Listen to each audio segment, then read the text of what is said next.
De todas las empresas de Cisneros, la fundación de la Universidad de Alcalá de Henares fue la que siguió con más empeño. De todo el conjunto, el edificio más singular por sus dimensiones e interés artístico es el Colegio Mayor, que ocupaba la parcela más extensa del barrio académico. Constaba de 2 claustros con arquerías que en sentido longitudinal limitaban un patio al que daban las dependencias administrativas, oficinas y almacenes. La fachada es obra de Rodrigo Gil de Ontañón y se construyó entre 1541 y 1553. Muchos son los elementos que hacen de esta fachada uno de los ejemplos más armónicos y proporcionados de la arquitectura española del siglo XVI. Su composición a base de 3 módulos, los laterales de 2 cuerpos, el central de 3, rematado en galería y frontón triangular, el señalamiento del eje central con una monumental portada resuelta de forma singular con la superposición de órdenes y la relación existente entre las superficies planas y la decoración, centrada principalmente en los huecos manieristas de la planta noble, son solo algunos de ellos. En 1519, Francisco I de Francia ordena el inicio de las obras del castillo de Chambord. El plano original responde a un diseño de Domenico da Cartona, tomando ideas originales de Leonardo da Vinci, aunque posteriormente arquitectos franceses realizaron importantes modificaciones. La construcción se prolongó hasta finales de la década de 1550. El edificio presenta una primera planta rectangular, ampliada en las 4 esquinas con torres cilíndricas que refuerzan el aspecto defensivo de clara inspiración goticista. Cada una de las torres se remata con altas techumbres, donde se instalaron buhardillas y chimeneas. La principal novedad la encontramos en la Torre del Homenaje, que presenta una planta cuadrangular, en forma de cruz griega, con 4 nuevas torres circulares en las esquinas y en el centro una doble escalera helicoidal de doble rampa, rematada por una base cilíndrica rodeada de contrafuertes y arbotantes, adornada la linterna con la flor de lis. En los ángulos de la Torre del Homenaje encontramos 4 aposentos idénticos, en sintonía con la villa de Poggio y Caiano, divididos en una habitación grande, 2 pequeñas y un gabinete, esquema que se convierte en la célula del trazado francés durante la época moderna.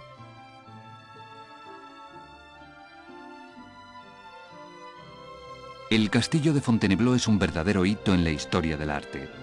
Arquitectónicamente hablando, se trata de la adecuación de un castillo real preexistente que, conservando su irregular planta y manteniendo en pie partes medievales, es objeto de una serie de remodelaciones entre 1528 y 1540, no siempre bien coordinadas ni fruto de un mismo impulso interventor.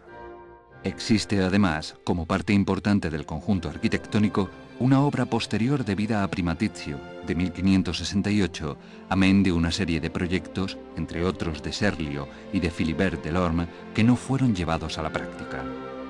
Una parte tan fundamental de Fontainebleau por su contenido como es el ala de Francisco I,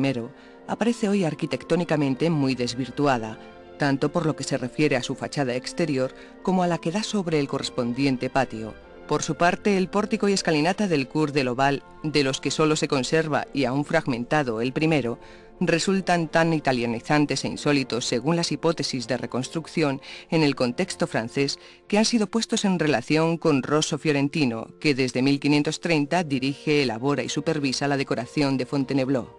Como director y supervisor de los trabajos arquitectónicos que analizamos en Fontainebleau, aparece de forma clara en la documentación el maestro de obras Gilles Le Breton, fallecido en 1553, que asimismo podría ser el proyectista.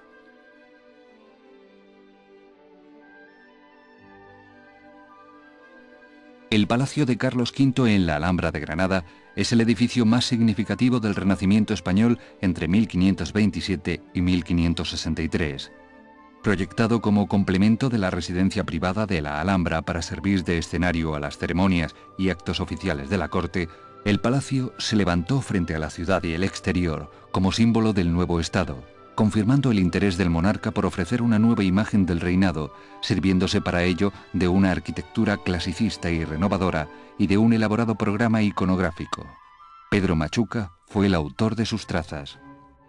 La disposición del palacio es verdaderamente novedosa para las fechas en que se comenzó a construir, hacia 1533. De planta cuadrada, el espacio central lo configura un patio circular donde se ha aplicado rigurosamente el uso de los órdenes, dórico toscano para el cuerpo bajo, jónico para el superior, en correspondencia con los alzados del muro perimetral, que comunica con las fachadas mediante 4 zaguanes, uno de ellos de planta elíptica. En los espacios formados en la intersección en planta del círculo y el cuadrado se sitúan las escaleras, a excepción del sector noreste que comunica con la capilla de planta octogonal.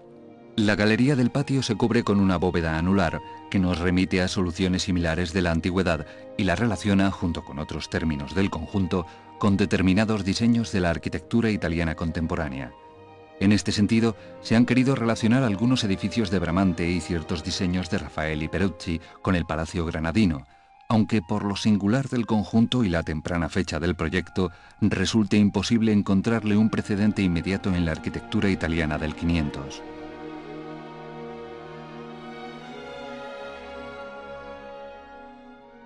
El Palacio de Monterrey de Salamanca fue concebido por Rodrigo Gil de Hontañón como un edificio de planta cuadrada, prolongado en su zona posterior por 2 alas paralelas, que formarían un patio abierto a uno de sus lados. El edificio responde sin duda a los diseños de su autor por la relación existente entre las superficies planas y la decoración, la solución manierista de sus vanos y el remate en forma de loggia de la fachada.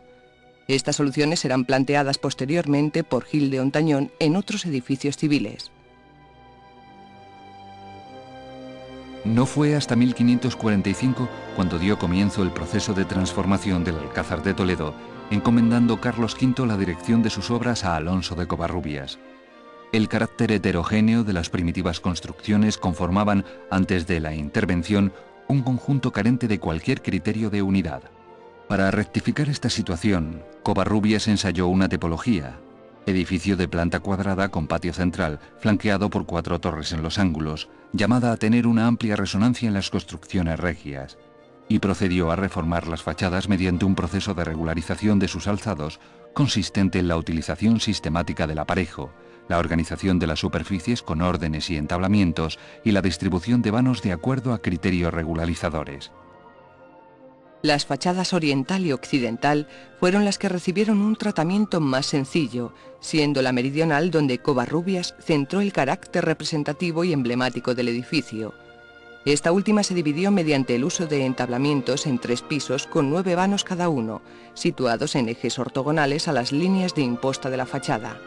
Su portada, donde se emplean los órdenes jónico y compuesto, enfatiza su carácter principal mediante el tratamiento plástico de los detalles ornamentales, escudo imperial y heraldos en el piso alto, y la utilización del almohadillado en el arco de ingreso.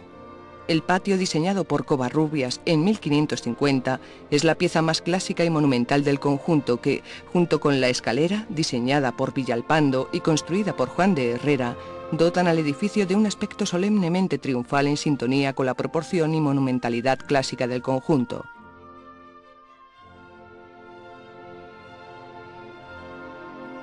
La actividad de los arquitectos Diego de Torralba y Filippo Terzi, ya en el último tercio del siglo XVI, proporciona algunos ejemplos clasicistas, como el claustro de Juan III, también llamado de 2 Felipes, en Tomar, iniciado en 1562 y concluido hacia 1580. En el excepcional claustro podemos observar la superposición armónica de las cadencias del vano rítmico en el piso superior y del vano en sarliana en el inferior, en un doble pórtico planteado por paño de claustro. Las escaleras cilíndricas alojadas en la característica solución convexa son los nexos angulares que configuran el patio. Las resonancias palladianas, especialmente de la Basílica de Vicenza, son notorias.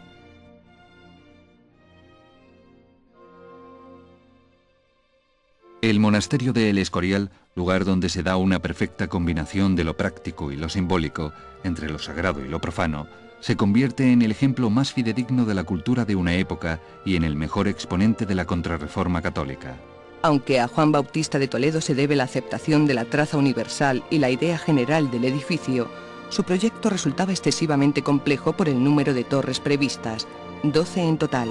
y el resalte visual de la iglesia sobre el resto del conjunto, que afectaba por tanto a su pretendido carácter unitario.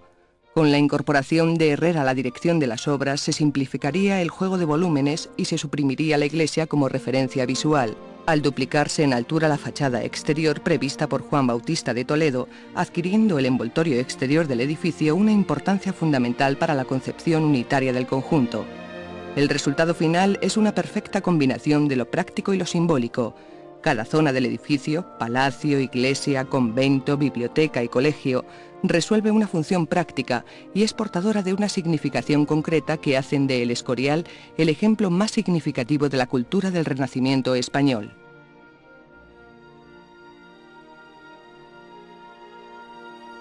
La iglesia de San Miguel de Múnich, construida entre 1583 y 1597, se va a convertir en prototipo para otras iglesias jesuíticas ya de la centuria siguiente.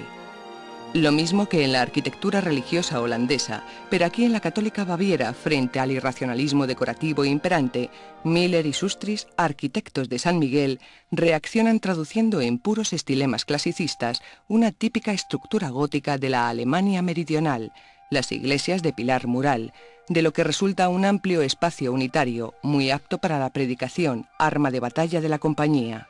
En el interior, a pesar de sus peculiares bóvedas, la estructuración a base de gruesos pilares de frentes articulados por pilastras pareadas nos está hablando, por un lado, de las directrices emanadas de Roma y, por otro lado, de la mencionada influencia de tipologías góticas del sur alemán.